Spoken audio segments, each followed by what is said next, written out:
I read this interview where they sat down with this author who's very famous, sold millions of books. And they said, what's the first step you do when writing a book? His reply was powerful. He said, I write the last chapter of my book first. He said, this keeps my writing focused because I always know where I'm going to end up. See, there was so much wisdom in that. And I don't just mean for authors. This is the way we should live our life.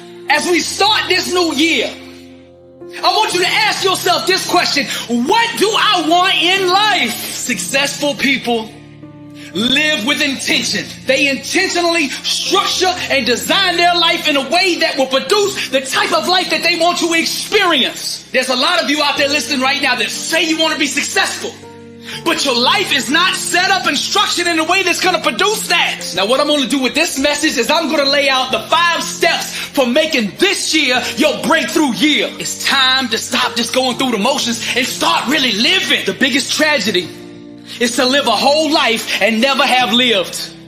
Now, it's time for you to start living life instead of having life live you. Now, I understand some of you out there have been beat up, sucker punched, and knocked down on the mat of life. I get it. I know some of you are bruised, wounded, and shattered on the inside. I get it. Some of you have been contemplating giving up.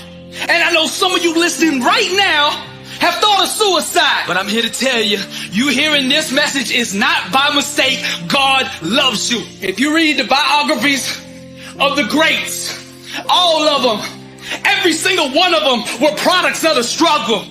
They went through real life just like you are going through right now, and they turned it around. See, that's what it's all about. I know you've been wounded. I know you hurt, and I know you're feeling pain. I get it. Up until now, your spiritual enemy has used your past, the pains and hurts and the things that you've gone through to enslave you, to keep you in bondage. Now, in order for you to break through this year, you're going to have to reframe what happened to you in the past. And by reframing what held you in bondage, you can take the past and use it to thrust you to greatness. The word says, what the enemy meant for harm, God will make good. There's a powerful saying that says, there can be no testimony without first having a test. And that's what your whole life has been up until now. One great big test. Now, God is going to use your past, your test, as the foundation for victory, as for the foundation of greatness, the foundation for Him to glorify Himself through you. See, what we got to do is help you reframe that. You've got to look at your past as boot camp, as training, as preparation, as college. You got your PhD from the school of hard knocks. From now on, when they ask you, what's your major? You say, I majored in greatness. When you go in on that interview and they say, what's your name? You say, overcomer. When they say, describe yourself, you say, I'm a product of the struggle. When I was in school, my study, my area of focus was come from nothing economics. And in that class, they taught me how to not make excuses, to refuse to concede to any other outcome but that which I desire. Tell them you studied Abraham Lincoln in the Gettysburg Address, and you have been emancipated mentally, physically, and spiritually. And you tell them in history class, you studied Martin Luther King's speech that says, I have a dream. And that speech inspired you so much that you decided to dream too. And just like JFK said, we would land a man on the moon by the end of this decade. That you're an astronaut and you plan to land on the moon too. This is how you gotta frame your life from now on. Man, I see greatness in you. Now, these 5 steps I'm gonna lay out for you today, you can use them to start out the year or just to start over in life. It doesn't matter. They apply at all times. Whenever you get lost, you come back to these steps, and these steps will put you back in order. My daddy used to say, whenever you get lost in life, son, go back to basics. Now, the basics is the word. The basics is the truth. So we always start with that. Now, what I want to do is start this year off with Jeremiah 29:11. It says, for I know the plans I have for you, declares the Lord, plans to prosper you and not harm you, plans to give you a hope and a future. And by starting with the word, we are laying a solid foundation of truth to build this year upon, because truth is the couture for greatness. Now, the first step to making this year your year is laying the foundation for victory. And that foundation is relationship. The foundation for our victory is established in our alone time with God. Now let me back this up with the word. Mark 1:35 says, very early in the morning, while it was still dark, Jesus got up, left the house, and went off to a solitary place where he prayed. I read this quote by Paul Bilheimer, and it said, the prayer closet is the arena which produces the overcomer. If you want to make this year your year, if your goal is to be successful, you must develop the discipline to set time aside every single day to enter into his presence. Every time we get alone with God, we give birth to something. Now I want to clear something up. I am not in any way, shape, or form talking about religion. I am talking about relationship. Religion cannot save you. Religion will not heal you. Religion will not liberate you. It never has and it never will. The only thing that will is a relationship. Worthy is the Lamb, and that's it. Your one-on-one relationship with God. Hear me now. Never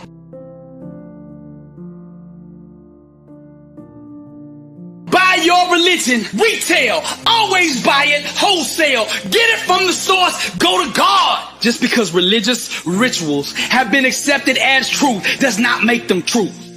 The real power of God resides in a one-on-one relationship with him. That's it. I heard this powerful story about these monks who lived up in a monastery up on the mountain. And these monks would start praying before the sun rose and pray all day in silence until nightfall. Then one day this cat got on the grounds at the monastery. And like clockwork, as soon as the monks would begin to start their prayer time, the cat would begin to meow and cause a ruckus all day long. Finally, the chief monk said, we got to do something about this. So they would take the cat every single morning before they started their prayer time, and they would tie it to a tree so that it wouldn't make noise and wouldn't disturb their prayer time. And it worked. Before they started, they would tie him up. He wouldn't make a sound the whole day. And at nightfall, they would untie him, and life went on. Until one day, the chief monk passed away. Now his understudy took over, and they continued this cat tradition for years and years and years. Then one day, the cat died. And this threw the whole monastery in a loop. They didn't know what to do. How could they start their prayer time without first tying up the cat? So they called a council. All the wise monks got together, deciding on what they should do. And one of the monks said, why don't we just go out and find another cat, tie him to a tree, and then we continue our worship. Now this sounded like great wisdom to the council. So they all agreed upon it. They went out and bought a new cat, tied it to the tree, and began their prayer life again. See, that's rituals, not relationship. And that's a funny story, right? But how many of us are tying the cat to the tree every Sunday morning, going through the motions? Real worship cannot be accomplished with rituals. It can only be accomplished by spirit and truth. Now, step 2 to making this year your year is to awaken to your calling. Now, the key to success is building your life around the strengths, gifts, and natural abilities that God gave you. Everything God does, he does for a purpose. Now, he has anointed you with specific talents for a reason. Your calling is always going to be tied to these abilities that God gave you. We struggle the most in life when we get outside our lane. We set ourselves up for failure when we try to do something that God did not design us to do. That's that 9-to-5 life, right? Doing that job that we can't stand. Now, what does job stand for?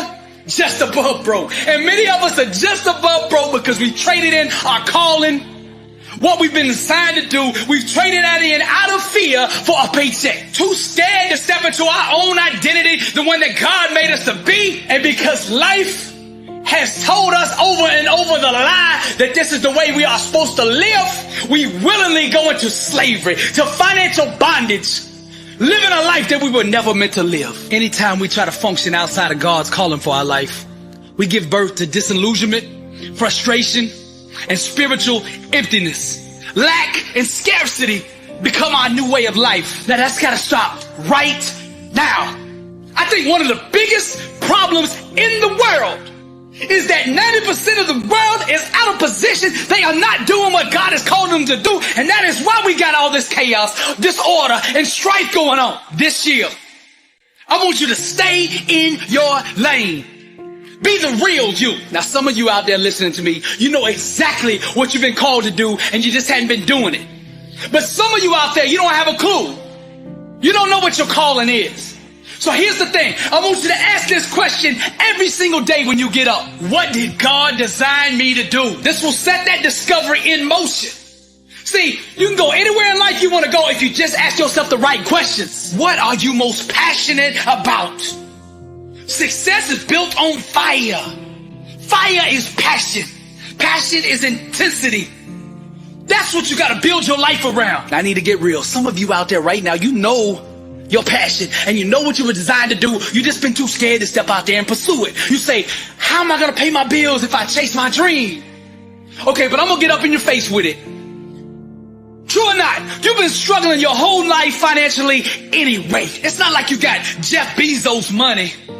And if you step away from your job, it's all going to collapse. Listen, I'm all for trading. But I'm not going to trade greatness in for safety, for a paycheck, for benefits, for a 401k. I'm just not going to do it. I'm not going to trade my greatness in for that. Your dream right now is to work for a Steve Jobs when God has designed you to be the next Steve Jobs. So I ask you again, what has God designed you to do? For this year to be different, you've got to set yourself on fire. And that fire is passion. Now let me define passion. Passion is an inexhaustible appetite to display one's true inner self. It's an eagerness to exemplify and express to the world what one is. Who are you? What did God design you to do? What sets you on fire? What will make you passionate about getting up every single day and doing from the moment your eyes open to the moment you close them? You got to spend this whole year getting to that place, whatever that is, because that is where you will be most successful in life, is doing the thing that God has called you to do. Now let's back this step up with scripture. Proverbs 22:29. This is what it says. Do you see a man skillful in his work?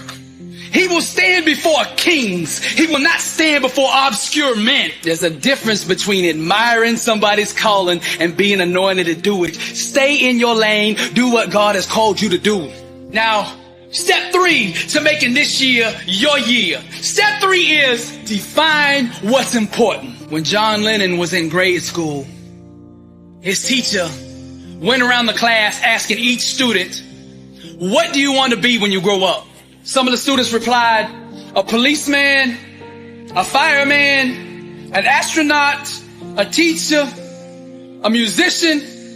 But when they got to John, John replied, I want to be happy. The teacher said, John, you don't understand the question. And John replied back, no, you don't understand life. See, we got to keep that in focus.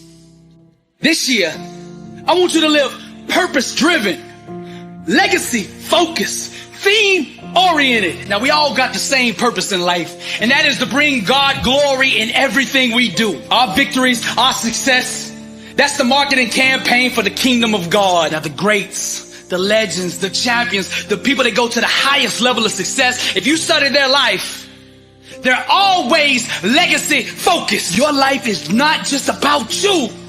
Your gifts are tied to this world to make it a better place. There's something inside of you that God has planted that only you can give. That is your gift to the world. Your mindset needs to shift to this. What do I want my legacy to be? When I die, what do I want to be remembered for? Get up every day and ask yourself this question over and over and over until you understand and know that answer. The moment you awaken to that answer is the moment your life begins to change. This year needs a theme. What do you want this year to be about? Decide what the theme of your life is going to be this year. Maybe for you it's the year of financial liberation, the year of marriage restoration, or maybe it's the year of the grind, discipline, and dedication. Whatever it is, this year needs a theme. See, when you give it a theme, it helps unify and consolidate your focus. Because broken focus, that's the number one reason for failure. This step taps into vision. And vision is the genesis of all greatness. Now you gotta write this stuff down. You know what the word says? The word says, write the vision and make it plain so he that read it can run with it. Write it down. Write your purpose down. Write your legacy down. Write your theme down. One mistake people make is they write out New Year's resolutions before they figure out who they really are. Find yourself before you seek the strategy. Who are you? That's the question.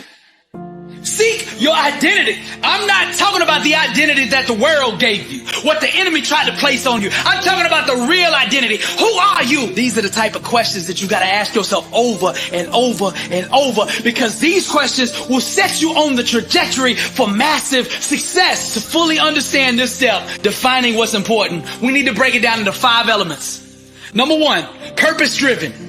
Number 2, legacy focus. Number 3, outcome oriented. Number 4, goal driven. And number 5, action aligned. Now I want to give you an assignment with this step. When this message is over, I want you to get out a piece of paper and at the top of it write December 31st, 2019. Pretend that this year has already happened. I want you to write down everything that you accomplished this year of 2019. I want you to write the last chapter first. Just like the author at the beginning of this message, write the last chapter of this year first. Then you pull out that piece of paper every morning when you wake up and you read it. And then you align all your actions throughout the day to bring that last chapter about. Now, step 4 is to live through an environment of truth. Now, this principle here rests on step number 1. See, you can't fully awaken or understand or have revelation of the truth until you've been in the presence of God. That's why you got to get in his presence every single day. Now, the word says the truth shall set you free. The quickest way to change your life is to introduce truth into it. See, the enemy cannot hide in an environment of truth. The enemy's just like roaches. When you turn on the light, the roaches run. Your life will begin to change when you reach over and hit that light switch. You heard me say it earlier. Truth is the couture for greatness. Truth does not discriminate. She blesses all who embrace her. Now, there's 2 elements to truth. There's God's truth and order, which is the natural laws that govern this universe, right? Like gravity, the law of attraction, the law of love, these things, right? The elements that he put in place. And then there's the truth that he put inside of you, your identity, your truth. Who are you? You can't fully walk in truth until you understand your identity. My wife and I, we just built a new house. So we had to go down to the post office and change our address. Now, we've been getting these notices in the mail at our new address saying, come to the post office. We have mail there that was sent to the old address. Now, when we go down to the post office to pick those packages up, the lady at the counter says, I need to see your identification before I can give these packages to you. I have to confirm and identify who you are. It's the same with life. God has already sent you the promise, already sent you the blessing, the healing, the prosperity, the abundance. It's already been sent. But in order for you to pick these packages up, these blessings up, you got to show the world your identity. Your identity has to match the name on the blessing, the true identity that God gave you. You can't have what you are unaware of. I tell people like this. I used to rent other people's dreams until the day I found my own. And because I've discovered my identity, I can now see my dream so clearly that its manifestation is inevitable. The world knows exactly who to send that blessing to. Now, to live in an environment of truth, we have to approach our relationships differently. You see, real success is the full and outright demonstration of authenticity. You can't be living half-truths in relationships and expect to live real and authentic in your work. I'm going to give you something right now that will change the whole dynamic of your life if you adopt it. From this point forward, vow to make every relationship one of truth. First, you raise your own standard. Everything you do, let it be done in truth. Then, once you establish your own standard, then demand that of everybody that's around you. Truth is the key element to having amazing, intense connections with people. And that's what life is all about, connection. If you are tired of lukewarm relationships, you can change that. You can set your relationships on fire if you are willing to be vulnerable, emotionally exposed, willing to walk in truth and be authentic with people. This will change your whole life. Here's how you set this in motion. You tell everyone in your life this. You say, I don't want anything from you except your truth. I will not judge you on what you say to me. The only thing I will judge is the level of truth that you give me. And once you walk this out, you will begin to establish trust with those that you are involved with, and the relationship dynamic will completely change. You will move off the surface level and down